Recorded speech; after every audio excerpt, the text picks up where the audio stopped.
বাড়িতে বসে আঙ্গুল কামড়ে কিচ্ছু হবে না। প্রয়োজন লোকের কাছে 6 মাস 1 বছর গোলামি করো ভাই।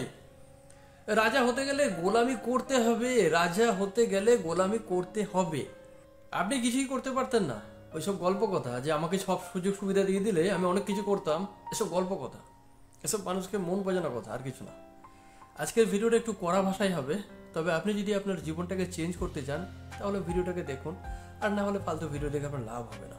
আমরা এরকম অনেকেই অজুহাত দিয়ে থাকি যে আমার কাছে কিছুই নেই, টাকা নেই, আমার কাছে ভালো মোবাইল নেই, আমার কাছে ভালো ইন্টারনেট সুবিধা নেই, আমার বাড়ি থেকে যাওয়া আসার ব্যবস্থা নেই, যোগাযোগ ব্যবস্থা খারাপ, ইত্যাদি ইত্যাদি, আমার সব কিছুই খারাপ, আমি এখান থেকে কিছু করবো কিভাবে? এই অজুহাতটা আমরা সবাই কম বেশি দিয়ে থাকি। কারা বলুন তো? যারা ব্যর্থ, যারা কিছু করতে চায় না। আর যারা করতে চায় না তারা অজুহাত দেয় না। আজকের ভিডিওতে আমি আপনাদের পুরো ক্লিয়ার করে দেবো। আপনার কাছে যদি সব সুযোগ সুবিধা থাকতো তাও আপনি কিছু করতে পারতেন না, হয়তো আপনি সেগুলোকে ডুবিয়ে ফেলতেন। ছিল তো রোহন গাভাস্কারের কাছে, বাবার পরিচিতি ছিল, বাবার পয়সা ছিল, সব কিছু ছিল, কি করেছে? কিছুই করতে পারেনি। ছিল তো রাহুল গান্ধীর কাছেও, বাবার সাম্রাজ্য ছিল, গদি ছিল, এত বড় একটা তার শাসন ব্যবস্থা ছিল, সবই তো উজাড় করে ফেলেছে। 50 বছর বয়সে সোজা করে কথা বলতে পারে না, সেই মানুষটার মধ্যে কি ট্যালেন্ট আছে? সে ধরে রাখবে কিভাবে?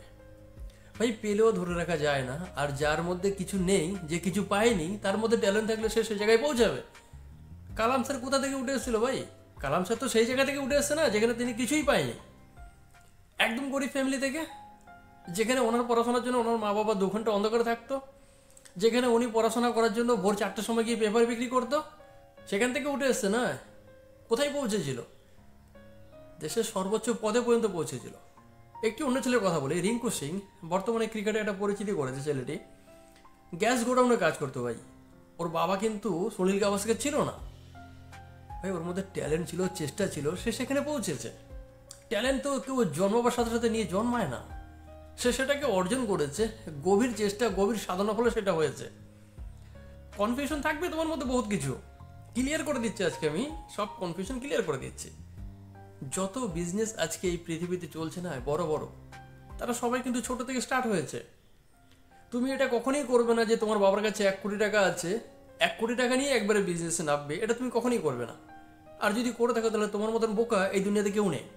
তোমার কাছে যদি সেই ন্যূনতম পয়সাটাও না থাকে যে একটা স্টার্ট আপ করার জন্য 10-20 হাজার টাকা লাগবে, আমি একটা বিজনেসই স্টার্ট করব, আমি একটা বিজনেসই করতে চাই, যে 20,000 লাগবে কি 50,000 লাগবে, সেটা আমার কাছে নেই, তো কোথাও কাজ করো না, 6 মাস কাজ করো, 1 বছর কাজ করো, কাজ আছে, তুমি খুঁজবে না তো কি করে পাবে ভাই? তোমাকে তো সেখানে 1 বছর কাজ করতেই হবে।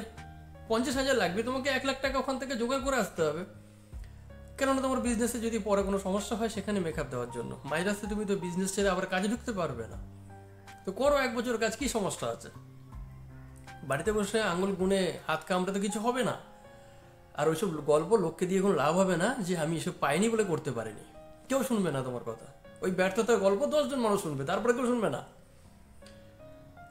শুনবে তার কথা যে কিছু করে দেখিয়েছে।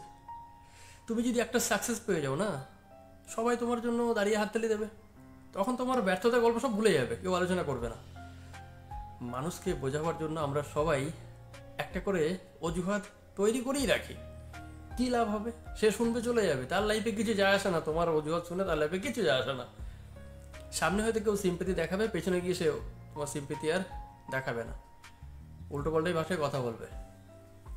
দেখো, সিম্পল কথা, যদি তুমি কিছু করতে চাও, নিজের মধ্যে মাইন্ডসেট করো যে আমি এটা করতে চাই এবং এই বিষয়ে আমার মধ্যে একটা ইন্টারেস্ট রয়েছে, দীর্ঘ সময় ধরে আমি এটা করতে পারবো, আমার এই বিষয়ে নলেজও রয়েছে, তো আমার এর জন্য কি কি লাগবে এবং সবচেয়ে ছোট করে স্টার্ট করতে গেলে আমার কি কি প্রয়োজন আছে সেগুলো অ্যারেঞ্জ করো আগে।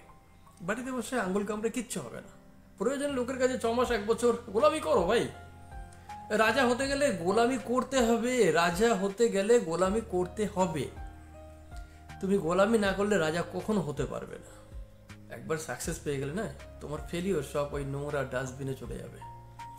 বাকিটা তোমার উপরে ডিপেন্ড করছে, তুমি সারা জীবন লোকের কাছে ওই অজুহাতের গল্প শুনিয়ে বেড়াবে আর নাকি সারা জীবন লোকের হাততালি নেবে। তোমার লাইফটা সুন্দর করো, কে হাততালি দিল না দিল সে তো বাদ দাও, বাট তুমি তো সুন্দরভাবে বাঁচতে পারবে।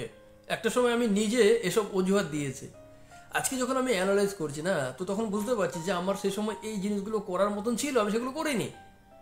কেননা ভাই আমাকে তখন বলার মতন কেউ ছিল না, আমাকে তখন বলার মতন কেউ ছিল না। আজকে সোশ্যাল মিডিয়ার যুগ, তাই আমরা একে অপরকে বলতে পারি, দেখতে পারি, জানতে পারি। তখন ছিল না। আর আমার ফ্যামিলিতে কেউই ছিল না, আমার আশেপাশে 1/2 কিলোমিটারের মধ্যে কেউ ছিল না যে আমাকে বলবে, 1 কিলোমিটার মধ্যে কেউ ছিল না যে বলবে ভাই এটা করিস না, এটা কর, তারাও জানতো না। সেই সময় সন্ধ্যে 7টা বাজলে অনেক ফ্যামিলি মানুষ শুয়ে পড়তো, আমাদেরকে কে কি বলবে। সেই পরিবেশে মানুষ হয়েছে ভাই, বলার মতন ছিল না। বাকি তোমাদের ইচ্ছে কি করবে না করবে, কিন্তু ভিডিওটা ভালো লাগলে অবশ্যই শেয়ার করো। ভালো থেকো সবাই।